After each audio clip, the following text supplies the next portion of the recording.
የፊንቴክ ደንበኞች እንኳን ደስ አላችሁ። ጠቅላላ በፊንቴክ ነው ያለው። ጠቅላላ ፊንቴክ ነው ያለው። ዋው የእውነት ደርሰዋል። በጣም ግሩም አሜዚንግ ብራዘር።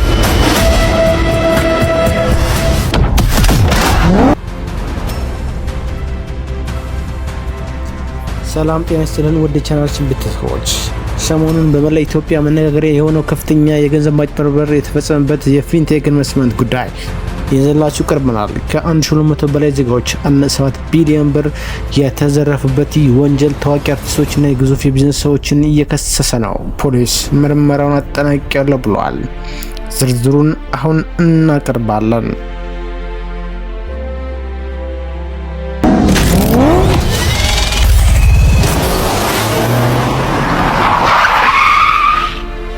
እንግዲህ ያው እንደምታዩት እዚህ ጋር ጅቡቲ ላይ የጫናቸው መኪና እነሆ ደግሞ ዛሬ በ100 ሚሊዮኖች የሚቆጠር ክፍያ ለመንግስት ታክስ ከፍለን አዲስ አበባ አምጥተናቸዋል።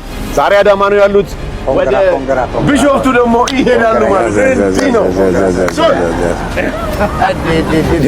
የኢትዮጵያ ፌዴራል ፖሊስ እንዳስታወቀው የፊንቴክ ኢንቨስትመንት የግል ድርጅት መስራቾች ዳንኤል ዮሐንስና ግርማይ ገብረ ሚካኤል በ19 የተለያዩ ወንጀሎች ተጠርጥረው ምርመራ ተጠናቆባቸዋል። ተጠርጣሪዎቹ በ90 ቀናት ውስጥ የኤሌክትሪክ መኪና ባለቤት እናደርጋቸዋለን በማለት ከእያንዳንዱ ሰው 950 ሺህ ብር ቅድመ ክፍያ ሲቀበሉ ቆይተዋል። ተጠርጣሪዎቹ የቻይናው ቢዋይዲ ካምፓኒ ወኪል ሳይሆኑ ወኪልን በማለት ህዝቡን አታልለዋል። በመስቀል አደባባይ በውሰት ያሰባሰቧቸው መኪኖች የኛ ናቸው በማለት በማሳየትና 100 መኪኖች ለጥቂት ሰዎች በማከፋፈል የብዙዎችን እምነት አትርፈው ነበር። ነገር ግን የቀሩት መኪኖች በድብቅ መሸጣቸውና ጅቡቲ ወደብ ደርሰዋል የተባሉ መኪኖች የሐሰት መረጃ መሆናቸውን ፖሊስ አረጋግጧል። በዚህ ጉዳይ እጅግ አነጋጋሪው ክፍል የታዋቂ አርቲስቶች ማስታወቂያ ባለሙያዎች በቁጥጥር ስር መዋል ነው። ከነዚህ ውስጥ አርቲስት ሰለሞን ቦጋላ፣ አርቲስት ሰራዊት ፍቅሬ፣ አርቲስት ዳንኤል ተገኘ፣ አርቲስት አብርሃም ግዛው፣ አርቲስት ገለም ደጀኔ፣ ኢንፍሉዌንሰር መንሱር ጀማልና ካሊድ ናስር ናቸው።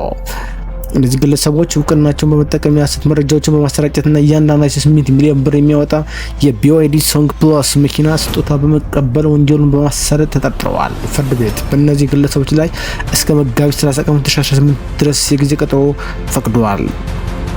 ሌላው አስገራሚ መረጃ በክትል ያለው ተጠርጣሪ ግርማይ ገብረ ሚካኤል በ2010 ደቡብ አፍሪካ የዓለም ዋንጫ ወቅት አስካሉካን በተባለ ድርጅት ዜጎችን አጭበርብሮ በኢንተርፖል ተይዞ የነበረውን የወንጀል ሪካርድ ያለበት ግለሰብ መሆኑ ነው። ይህ ጉዳይ ብዙ ዜጎች ቤት ያፈረሰና የሀገር ኢኮኖሚ የጎዳ ወንጀል በመሆኑ ፖሊስ ምርመራውን በከፍተኛ ጥንቃቄ እያከናወነ ይገኛል። እናንተስ በዚህ ጉዳይ ምን ልትላላችሁ? የአርቲስቶቹ መታሰር ተገቢ ነው ወይስ እነሱም ተታለዋል? አስተያየታችሁን ኮሜንት ላይ ጻፉልን። በተጨማሪ መረጃ ቻናላችንን ሰብስክራይብ ያድርጉ። እንዲያውም አንዳንዴ በርካታ ናቸው መኪኖች እንደዚህ ተጭኖ እንደሚመጡ ለማህበረሰቡ ማሳየቱ ራሱ ደስ ይላል። ይሄን ደግሞ ኦ ማይ ጋድ በነገራችን ላይ ስንገባ መንገድ ላይ በየቦታው ግቢው ጠቅላላ በፊንቴክ ነው ያለው። ዋው የፊንቴክ ደንበኞች እንኳን ደስ አላችሁ። እንግዲህ እንደ መዝገባችሁ ቅደም ተከተል የምትረከቧቸው መኪኖች ከጅቡቲ ጭነን ነበረ። አሁን ደግሞ እዚህ መድረሳቸውን ለማረጋገጥ ነው የመጣ ነው።